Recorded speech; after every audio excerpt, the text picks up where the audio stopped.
Guys, mentor Sunil, थोड़ा सा time था जैसा मैंने आपको पिछले वीडियो में बताया था, तो आज आपके कमेंट्स को भी रिप्लाई कर देता हूं ताकि एक बार हम लोगों का कनेक्शन फिर से एस्टैब्लिश हो जाए। क्योंकि फैमिली में कुछ मेडिकल प्रॉब्लम्स चल रही हैं जिसके पीछे लगा हुआ हूं, और पूरी पॉजिटिविटी के साथ और आप लोगों की दुआओं के साथ मुझे यकीन है कि बाउंस बैक करके मंडे तक आप लोगों को वापस अच्छे से ज्वाइन कर लूँगा, जैसे पूरा रेगुलर और डिसिप्लिन के साथ हम लोग चल रहे थे। सो अभी हम लोग क्या करेंगे, कुछ पेंडिंग कमेंट्स को कवर करेंगे। सोनिया का कमेंट ले लेते हैं, जवेरिया महीन का कमेंट ले लेते हैं, करम काम्बोज का कमेंट ले लेते हैं, शाम्भवी प्रमोद का कमेंट ले लेते हैं, अन्नुप्रीत चौहान का कमेंट ले लेते हैं, बंदन ठाकुर का कमेंट ले लेते हैं, और शिवम सतीश का कमेंट ले लेते हैं। उसके अलावा कोई और कमेंट है? सजना थापा का कमेंट ले सकते हैं। तो चलिए, चैनल को सब्सक्राइब कीजिए, लाइक कीजिए, शेयर कीजिए, पूरी दुनिया में फैला दीजिए। मुझसे कंसल्ट करने के लिए 8168790299 डायल कर सकते हैं, +91 जरूर लगाएं।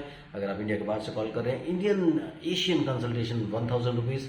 एशिया के बाहर से कंसल्ट करना चाहते हैं, 3000 रुपीज़ अकाउंट ट्रांसफर करके आप मेरा अपॉइंटमेंट ईजिली ले सकते हैं। और आपको ये बता दूं कि जनवरी से चार्जेस रिवाइज होंगे। सो उसके पहले अगर आप ज्वाइन करना चाहते हैं तो जल्दी से अपने बच्चों की थेरेपी को ज्वाइन कर लीजिए, क्योंकि ऑलमोस्ट 20 to 25% का हाइक इसमें आने वाला है। इसलिए दिसंबर में जो लोग ज्वाइन कर लेंगे वो बहुत ही ज़्यादा अच्छे रह जाएंगे। तो चलिए बात कर लेते हैं फटाफट से। जैसे कि मैंने कमेंट के बारे में कहा, सबसे पहले किसका कमेंट लेने वाले हैं? सोनिया का कमेंट लेते हैं। Any tips to develop child's interest in writing and colouring 3 years old with a shift of attention. Sonia, सबसे पहले ये इंपॉर्टेंट है कि उसको किस तरीके से आप देखते हैं, क्या उसका डायग्नोसिस है। तो उसका डायग्नोसिस बहुत इंपॉर्टेंट है। आपने लिखा कि shift of attention. Shift of attention कई तरह का हो सकता है। अब ये उसके साथ डिसलेक्सिया या डिस्ग्राफिया का कुछ प्रॉब्लम तो नहीं। ये सब कुछ देखने के लिए डिटेल उसकी कुछ वीडियोस आप सेंड कर दीजिए, किस तरीके से वो पेंसिल को होल्ड करता है, वो सब चीज़ों को सेंड कर दीजिए। अभी तक जो राइटिंग लिख रहा है, मतलब राइटिंग जितना भी कर रहा है, उसका भी कोई सैंपल दे दीजिए ताकि हम लोग पूरी तरह से आपको गाइड कर पाएँ। जवेरिया माहिन सर, मेरा बेटा 4 years का है, वर्चुअल ऑटिज्म के सिम्टम थे, अब पूरी उर्दू लैंग्वेज आ गई है, बट मैं कनाडा में रहती हूँ, इंग्लिश लैंग्वेज अंडरस्टैंड करने में प्रॉब्लम होती है क्या, और ये बच्चों को स्टडी में प्रॉब्लम हो सकती है क्या? जवेरिया, अभी हम लोगों ने बात किया था, जैसे हम बात कर रहे थे सोनिया से भी, कि जब तक बच्चे को अच्छे से देख नहीं लिया जाए, इस तरह के एडवाइजेस थोड़ा सा डिफिकल्ट हो जाती है। और वर्चुअल ऑटिज्म की जहाँ तक आप बात कर रहे हैं, मेरी फिलॉसफी नहीं है, मैं वर्चुअल ऑटिज्म जैसे वर्ड को मानता ही नहीं हूँ। क्योंकि आप बात करें autism, that is virtual, so it is not autism actually. So autism virtual अगर है और आप इसको कह रहे हैं, सिर्फ आप कह रहे हैं और दूसरे स्पेशलिस्ट बोलते हैं, मेरी फिलॉसफी में वर्चुअल ऑटिज्म जैसा कोई वर्ड नहीं होता। तो एक बार उसको देखने के बाद एग्जैक्टली पता चलेगा कि कैसे उसको आगे डेवलप किया जाए। क्योंकि सबसे बड़ी जो आपके सामने प्रॉब्लम आएगी वो आएगी कि वो ऑलरेडी 4 साल का हो चुका है। और मैं हमेशा अपने वीडियोज में बोलता हूँ कि आप कोशिश करें कि 1.5 से 3 साल के बीच में अपने बच्चे को पूरी तरह से ठीक कर लीजिए, क्योंकि 3 साल के बाद आपको टाइम बहुत लगता है। 4 years का अभी भी चीज़ें बहुत कंट्रोल में हैं, इसलिए आप पूरा अपना कंट्रोल लेकर के आगे बढ़िए।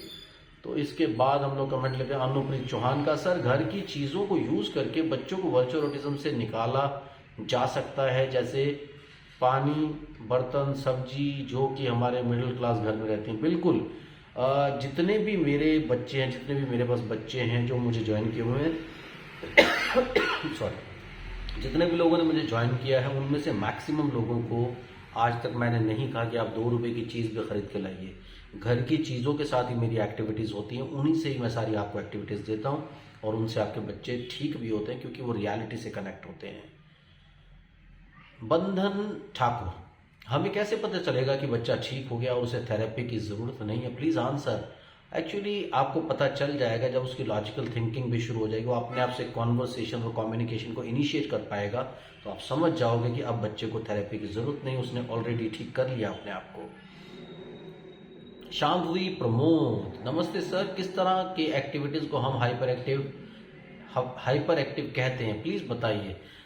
एक्टिविटीज़ जो मीनिंगफुल नहीं होती वो हाइपर एक्टिविटी में आती हैं, और जो मीनिंगफुल होती हैं, यानी हाइपर एक्टिविटी दिखती, दोनों हाइपर एक्टिविटीज एक तरह की दिखती हैं। जो एक्टिविटीज मीनिंगफुल होती हैं वो एक्साइटमेंट होती है, जो हाइपर एक्टिविटीज मीनिंगफुल नहीं होती, वो एक्साइटमेंट नहीं होती, एक्चुअली हाइपर एक्टिविटी के दायरे में आती है। जैसे बच्चा बिना किसी बात के यूं कर रहा है, इस चीज को टच कर रहा है, उस चीज को टच कर रहा है, हैंड फ्लैपिंग कर रहा है, वो सब चीजें कर रहा है, तो ये सब चीजें जो है वो हाइपर एक्टिविटी में आती हैं। लेकिन एक्साइटमेंट क्या होती है, किसी चीज को दिखाने की, कोई चीज देखी ऐसे करके वो उसकी तरफ अप्रोच कर रहा है, या उसको उठाने की कोशिश कर रहा है, हमें मारने की कोशिश कर रहा है, गुस्सा कर रहा है, अपनी बात को बताने की कोशिश। जब हाइपर एक्टिविटी मीनिंगफुल होती है तो वो एक्साइटमेंट होगी, और हाइपर एक्टिविटी नॉन मीनिंगफुल होगी तो वो हाइपर एक्टिविटी होगी। ये आप डिफरेंशिएट ऐसे कर सकते हैं इसमें। इसके बाद कोई और कमेंट रह गया है। करम कंबोज कह रहे हैं सर प्लीज माइक लगा के बोलो, ऐसे आवाज क्लियर नहीं आती। एक्सट्रीमली सॉरी करम, मेरी आदत ही ऐसी है कि मैं ऐसे ही कुछ बोल देता हूँ जो आपको समझ में आ जाता है। ठीक है, मैं कोशिश पूरी करूंगा, लेकिन मुझे माइक को फिर आगे, मैं बहुत ज़्यादा टेक्निकल नहीं हूँ यार, सो उस वजह से कुछ प्रॉब्लम्स आती हैं। तो प्लीज़ थोड़ा सा जोर आप ही लोग लगा लो, क्योंकि मैं इधर से बोलने में जोर लगा रहा हूँ, आप सुनने में जोर लगा लीजिए। तो मैं कोशिश ज़रूर करूँगा, अपने बच्चों से थोड़ा सा सलाह लूँगा और उनके साथ मिल करके मशवरा करूँगा कि किस तरीके से ये चीज़ें की जा सकती हैं। तो फिर देखते हैं कैसा होता है। आप ज़रूर कमेंट करते रहिए, चैनल को सब्सक्राइब कीजिए, लाइक कीजिए, शेयर कीजिए, बहुत सारे कमेंट कीजिए, ज़्यादा कमेंट ज़्यादा वीडियोस।